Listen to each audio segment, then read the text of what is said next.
अस्सलाम वालेकुम दोस्तों, मेरा नाम है अली, मेरे साथ हमेशा की तरह मौजूद है दाऊद और आप देख रहे हैं इस वक्त हमारा शो। क्योंकि इसको देखना बनता है। दोस्तों, आप लोग से बात करने जा रहे हैं। बात करेंगे जी आज आपके साथ मोहम्मद सिराज के हवाले से। क्या कमाल और सुपर डुपर किस्म की जो उन्होंने बॉलिंग की थी उसका जो है वो उनको मिला है इनाम। अब वो किस नंबर पर रैंकिंग में पहुंच गए जरा इसको बात करेंगे जिसके बाद जो हमारे पास अपडेट आ रही है वो अपडेट आ रही है हमारे पास कि ओडीआई के हवाले से इंडिया बन सकता है नंबर 1। जरा इसके ऊपर बात करेंगे और बात करेंगे इंडिया के अंदर भी एक बंदे को इंसाफ नहीं मिल रहा, उसके लिए भी अब स्टैंड लेने का टाइम आ गया। नाम है उसका सरफराज।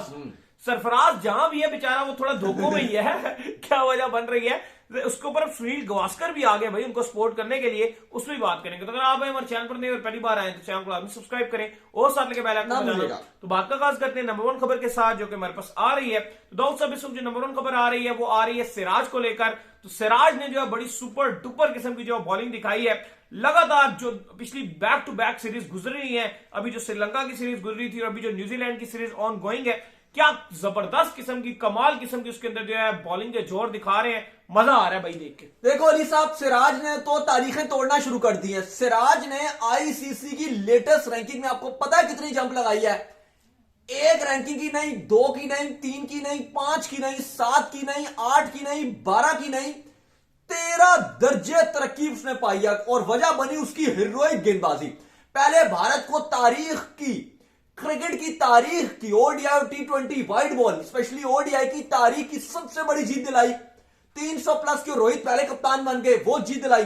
फिर back to back against New Zealand जो परफॉर्मेंसेस दिखाई, उससे पहले भी जब साउथ अफ्रीका इंडिया आया हुआ था सिराज बहुत अच्छी बॉलिंग कर रहा था ओडीआई में। अब सिराज को मिली है 13 दर्जे तरक्की और सिराज रैंकिंग में आ गया 3rd नंबर पे। अफरीदी से भी ऊपर छोड़ दिया, शाहीन शाह अफरीदी को पीछे छोड़ दिया, राशिद खान को पीछे छोड़ दिया, मिचेल स्टार को पीछे छोड़ दिया और हमारे नंबर 1 बॉलर शाहीन शाह अफरीदी को भी पीछे छोड़ दिया। बहुत बड़े बड़े बॉलर्स को पीछे छोड़ा है इन्होंने। जॉश हेजलवुड अभी इनसे ऊपर और ट्रेंट बोल्ट इनसे खाली ऊपर नजर आ रहे हैं। लेकिन अगर इन 2 मैचेस में अच्छी परफॉर्मेंस दिखाई, वही 4-4 विकेट लेते रहे अगर, तो यह वक्त दूर नहीं होगा कि इस सीरीज के आखिर के बाद ना सिर्फ बाकियों के पास मौका है बल्कि सिराज भी दुनिया के नंबर 1 ओडीआई बॉलर बन जाएंगे। इस टाइम सिराज की रेटिंग है 685।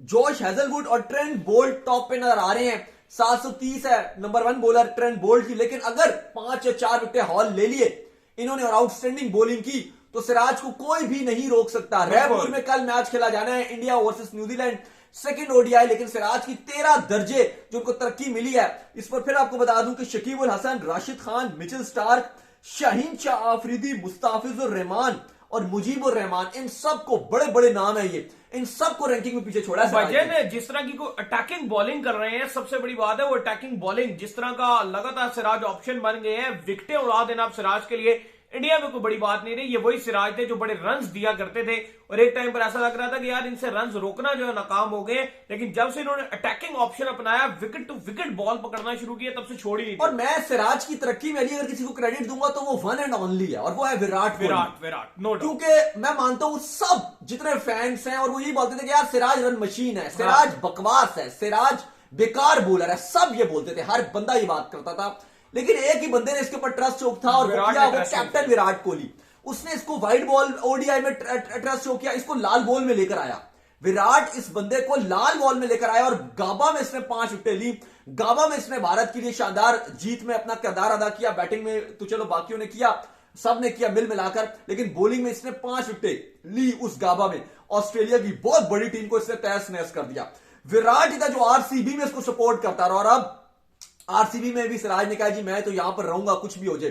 तो वो विराट ही बंदा है जिसने सिराज के ऊपर अपना हाथ रखा और कहा कि मैं तुझे सपोर्ट करूंगा और उस बुरे टाइम में। और अली साहब, अगर आप सिराज की परफॉर्मेंसेस देखें तो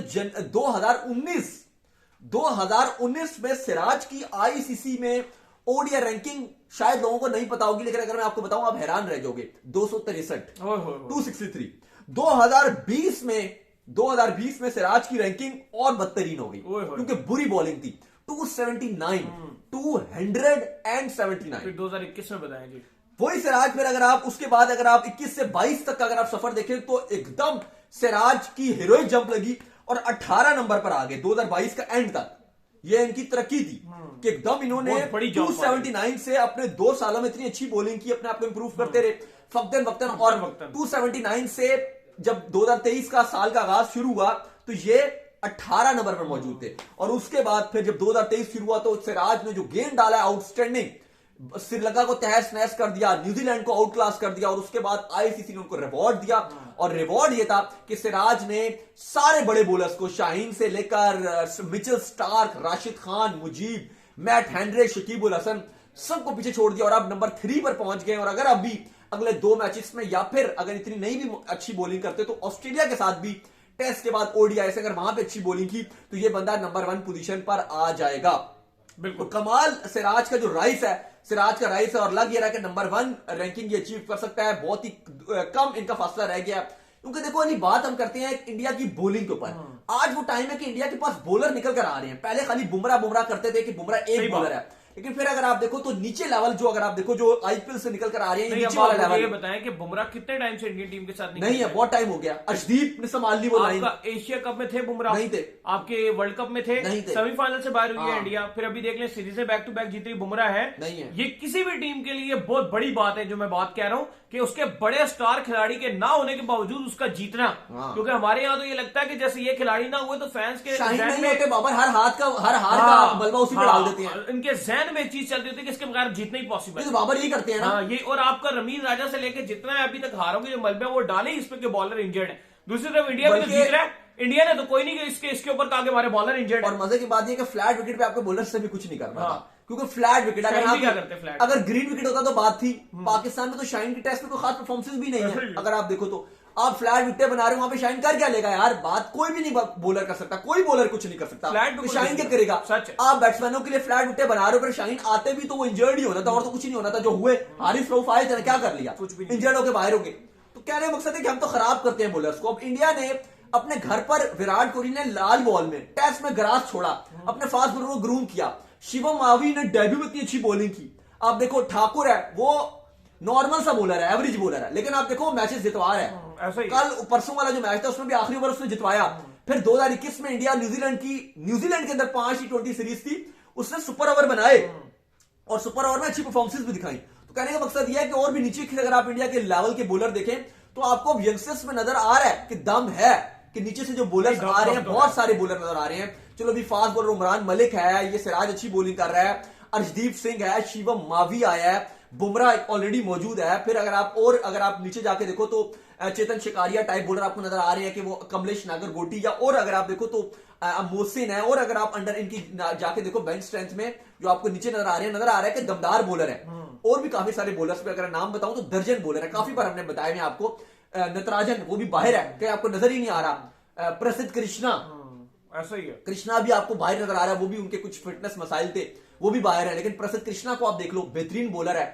मुझे लगता है कभी भी उसको अगर प्रॉपर चांसेस दिए जाए, प्रॉपर टीम के साथ रखा जाए, फिटनेस पे वो थोड़ा काम कर ले तो वो एक बहुत बड़ा और बेहतरीन बॉलर है। पेस है, गेंद को हिलाता है। कृष्णा की मैं बात कर रहा हूँ, शोएब अख्तर बोलते हैं ये कृष्णा नहीं, ये कृष्णा है, शिवम मावी है। शिवम मावी को देखना डेब्यू में कितनी अच्छी बॉलिंग की, और अब तो बल्ले भी घुमाते हैं, बल्ला भी घुमा लेता है, तो ये बड़ा अच्छी बात है। फिर आगे अगर आप देखें नटराजन अभी इंजरी की वजह से बाहर थे, अब आईपीएल में उनके पास मौका है कि परफॉर्मेंस दोबारा दिखाएं। वो एक बेहतरीन बॉलर है, बहुत बॉलर नजर आ रहे हैं, दर्जन से ज्यादा बॉलर नजर आ रहे हैं। तो हमें भी अब वक्त है कि हम अपने खाली 3 से 4 ओवर पर स्टिक ना करें। ये मौका था, अभी आपके पास अभी बॉलर नहीं थे, अनफिट हो गए थे आपके हारिस रऊफ, शाहीन, हमारे पास मौका था कि जमान थे नीचे से, या और आपके बेंच स्ट्रेंथ में अफीफ नजर आ रहे थे।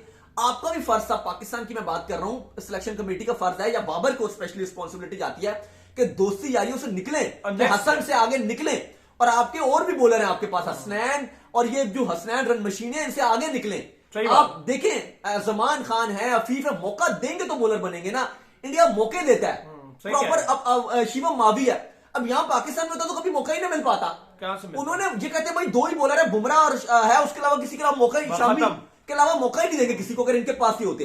अब हम कहा देते हैं शाहीन और हारिस रऊफ के अलावा, या तीसरा हसनैन है आपके पास, और क्या या नसीम शाह, इनके अलावा 5वां तो आपने कभी सोचना गुनाह रख दिया। और यार फॉर गॉड से यार, आप नीचे से अपने बेंच स्ट्रेंथ के बॉलर हैं आपके पास, क्लब लेवल पे, डोमेस्टिक लेवल पे आपको बॉलर नजर आते हैं, आप उनको मौका तो दो यार। आपने आप मौका ही नहीं देते हो। दूसरे साल में आप आके कभी बयान देते हो कि हमारे पास स्पिनर खत्म हो गए, कभी आप कहते हो कि हमारे पास पेसर खत्म हो गए। अब आपने एक पेसर पकड़ा हुआ है, वसीम जूनियर। उसको आपने जो है वो पता नहीं कौन सा पावा बनाया हुआ है। T20 टेस्ट भी वो खेलता है, T20 भी वो खेलता है, ओडीआई भी वो खेलता है। मैं आपको शर्तियां बता दूं कि डोमेस्टिक में उससे अच्छे अच्छे पेसर बैठे हुए हैं, उनको मौके नहीं मिल रहे हैं, लेकिन ये खेल रहा है। और मैं इसमें टोटल दोष आपका कप्तान बाबर जमान खान कहाँ गया आपका? बाबर की आंखों में पट्टी बन गई, उसको नजर ही नहीं आता दोस्ती यारियों के अलावा। उसने अच्छी बॉलिंग नहीं की थी आपकी? नहीं, दोस्ती नहीं है उसकी बाबर के साथ, अच्छी दोस्ती बनाए। अगर वो घर शहर जाए, बाबर की दोस्तियां यारियां निभाए, टूर करे। गरीब है थोड़ा, कैसे? हाँ, वो गरीब है, वो कश्मीर में शायद रहता है ना, गरीब। तो भाई उसको चाहिए कि वो थोड़ा दोस्तियां यारियों में काम करे और लाहौर फ्रेंचाइज के साथ खाली दोस्ती ना करे, बल्कि आपकी टीम मैनेजमेंट आपको से क्लाइंट कोच थे, चलो वो चले गए हैं, वरना उनके साथ वो दोस्तियां करता। बाबर के साथ जो दोस्ती करेगा वो टीम में आता है, सीधी सी बात है। आप दोस्तों यारों के अलावा किसी को मौका देते ही नहीं हो। बिल्कुल। जूनियर दोस्त है, खेलेगा, कोई जो दोस्त है वो आएगा। हम जब तक इस दोस्ती यारी के कल्चर से नहीं निकलेंगे, हम टैलेंटेड और वेल डिजर्व लड़कों को चांस नहीं देंगे। हम जूनियर ही खिलाएंगे, T20 भी वही खेलेगा, ओडीआई भी वही खेलेगा, टेस्ट वही खेलेगा। परफॉर्मेंस बाबा जी का ठुल्लू होगी परफॉर्मेंस, जो सीधी सी बात है। तो इससे निकलोगे नहीं तो आपके यंगस्टर्स को कभी भी मौका नहीं मिलेगा। दूसरी तरफ वाली साहब आइए जरा, सरफराज का क्या सीन है? वो रन्स के अंबार लगा रहा है, मौका नहीं मिल रहा उसको। आपके सुनील गावस्कर आए हैं और सनी भाई जो है सुनील गावस्कर, उन्होंने सिलेक्शन कमेटी को आड़े हाथों लिया है। नहीं, बड़े आड़े हाथों लिया है भाई। सनी भाई ने आके उन्होंने कहा है कि भाई अगर आपको पतले चाहिए तो फिर आप मॉडल बना लीजिए। हाँ। आप ये मोटे मोटे को लेकर आप लोगों ने क्या ड्रामा बनाया हुआ। पाकिस्तान के अंदर भी देखो तो बेचारा वो आजम खान है, उसने इंस्टाग्राम पे लगाई है, शर्जील आ गया कि आलू है, मोटे हैं। और सरफराज की भी अगर आप देखें तो इंडिया का जो सरफराज खान है, ये कितनी सेंचुरियां बना रहा है, डबल सेंचुरियां मार मार के रांची में अंबार लगा दिए, अंबार। और अब इस टाइम पर ये सबसे बेस्ट मौका है जिस वक्त आपका मेन कीपर पंत बाहर है। तो इससे बेस्ट टाइम नहीं हो सकता कि आप इसको ऑस्ट्रेलिया के खिलाफ जो 4 टेस्ट मैच है उनके अंदर इसको प्रॉपर चांस प्रोवाइड कीजिए। ये छोड़ दीजिए आप ये लेम एक्सक्यूजेस के मोटा है, पतला है, ये बॉडी शेविंग करना कोई अच्छी बात नहीं है। सुनील गावस्कर ने चलो इंडिया में तो बोला सरफराज खान के लिए, सुनील गावस्कर ने आवाज उठाई और उन्होंने कहा जी सिलेक्शन कमेटी को इसको पिक करना चाहिए, और अगर मोटे की वजह से पिक नहीं किया जा रहा तो फिर आप स्लिम खिलाड़ियों, स्लिम अगर आपको चाहिए तो आप फैशन मॉडल फैशन में आप वो फैशन में भेजिए। कहीं ना कहीं उन्होंने हमारे यहां भी मैसेज छोड़ दिया सुनील गावस्कर ने और शर्जील के लिए। शर्जील और आजम खान ने आप बोलते हो जी मोटा है, फलाना है, ढिमकाना है, तो उन्होंने कहीं ना कहीं आपको भी बता दिया और आपकी भी सिलेक्शन कमेटी को। ठीक है, लोग कहते हैं फिटनेस इंपॉर्टेंट है, हम हर दिन एग्री करते हैं कि फिटनेस इंपॉर्टेंट है, लेकिन हमारे जो फिटनेस के नंबर 1 खिलाड़ी हैं रिजवान और शान मसूद, इनसे तो 130 जिम्बाब्वे के अगेंस्ट चेस नहीं हुए। सही बात है। नहीं, अगर आपके इतने, मैं मानता हूं फिटनेस इंपॉर्टेंट और है, मैं अभी भी इस पर एग्री करता हूं, लेकिन मेरा यह भी जवाब देना कि जिम्बाब्वे के अगेंस्ट जो आपका फिटेस्ट तरीन प्लेयर खेल रहे थे, ऑल फिटेस्ट प्लेयर, उन्होंने कौन सी हमें जो वर्ल्ड कप की जो 10 ट्रॉफियां दिखा दी, मतलब वो मुझे हाईलाइट्स दे दे उसकी, जो आपका फिटेस्ट प्लेयर ने आपके लिए उखाड़ लिया। नहीं, कुछ नहीं, टुकटुकियों के अलावा उन्होंने आज तक कभी कुछ किया ही नहीं। दूसरी एक बात यह है कि जो आप बात कर रहे हो, आपके उन्होंने कहा जी कि सुनील गावस्कर ने जो बात किया उस लिहाज से आपके आजम खान की भी टीम में जगह बनती है। अब इंजमाम थे, इंजमामुल हक लेजेंड बैट्समैन है कि नहीं, इमरान खान ने उनको मौका दिया। इनके दौर में होते तो वो तो खेल ही ना पाते। अभी होते आपके बाबर आजम साहब, ये जो आपकी अभी टीम जो मैनेजमेंट है, ये तो मोटा है, इसको खेलने नहीं देंगे। ऐसा ही है भाई, मोटा है तो रन भी तो बना रहा है, वो सब कुछ कर रहा है, ठीक है, वो कहीं ना कहीं आपको फील्ड में हल्का फुल्का आपको वो देगा नुकसान, लेकिन वो बैटिंग में वो करके दिखा रहा है जो आपके फिट प्लेयर कर ही नहीं पाते। हाँ, या तो आपके पास फिट प्लेयर ऐसे हो जैसे इंडिया के पास है सूर्य कुमार यादव या हार्दिक पांड्या, वो फिट प्लेयर और वो हार्ड हिटिंग कर रहे हैं। या तो अगर आपके पास ऐसे फिट प्लेयर हो जो हार्ड हिटिंग कर रहे हो, जैसे ऑस्ट्रेलिया के पास मैक्सवेल है, वैसा हो। इंग्लैंड के सारे फिट प्लेयर है, सारे छक्के मारते हैं। हमारा कोई फिट प्लेयर नहीं छक्के मारता। आप मुझे एक फिट प्लेयर बता दो, छक्के मारता हूं। आपके Rizwan fit player, Shan fit player, Babar fit player, और जितने फिट प्लेयर हैं वो सारे टुकटुकियां मचाते हैं। छक्के मारने में ही नहीं है फिर तो फिर मजबूरी है कि हम प्लेयर हैं वो आपके यंगस्टर से अच्छी है। मैं इफ्तिखार की बात कर रहा हूं कि आज भी उसने ठीक ठाक धोया है। आज इफ्तिखार को आज उसने सेंचुरी मारी है, इफ्तिखार ने सेंचुरी मार कर आ रहा है वो वहां पर आपके बीपीएल में। क्या क्या शानदार किस्म का खेलता है कि जिस टाइम उसके साथ ये रिजवान और ये शान मसूद जैसे प्लेयर नहीं खेल रहे थे। कह रहे हैं कि लगवान नहीं यार, नहीं रिजवान जैसे ये शानदार किस्म के जो है प्लेयर उसके साथ नहीं खेल रहे थे, तो क्या शानदार प्लेयर खेलता है। सही बात है। तो उम्मीद करते हैं जी आज का हमारे शो आपको आएगा पसंद आया। वीडियो को लाइक कीजिए, हमारे चैनल को सब्सक्राइब कीजिए, साथ में बेल आइकन को बजाइए और एक और काम कर लीजिए और ये कर लीजिए हमारे फेसबुक पेज को फॉलो कीजिए, क्योंकि वहां पर मिलती है आपको छोटी छोटी प्यारी प्यारी वीडियो। फिर आप सुनते हैं नेक्स्ट वीडियो। अल्लाह हाफिज़।